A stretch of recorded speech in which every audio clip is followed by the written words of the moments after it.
النقطة الثانية الذي أريدك أن تفهمها، لكن أسألك بالله على رأس عيالك تفهم هذه يا أخي، تفهمها. الخلاف بين الجزائر والمغرب ليس خلاف أنظمة، تعدى مرحلة الأنظمة بكثير، دخل في الأعراض، دخل في التشكيك، دخل في التنمر، يعني الآن في حالات تنمر، دخل في خطاب كراهية. أنتم ملايين الجزائريين اليوم عبؤوكم على مدى 50 سنة، يعني الذي عمره اليوم 50، الذي من جيلنا، قليل اللي تحبوا المغرب، الغالبية تكرهونهم.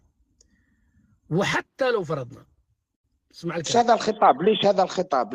ليش هذا الخطاب؟ اسمع يا ليش أخي، هذا الخطاب؟ يا أخي قفل وش يا أخي، يخدم يا هذا أخي قفل الخطاب؟ يا أخي، قفل يا أخي واسمع. أنا ممكن أعطيك إضافة إذا تريد. أنا أضعك أمام الواقع.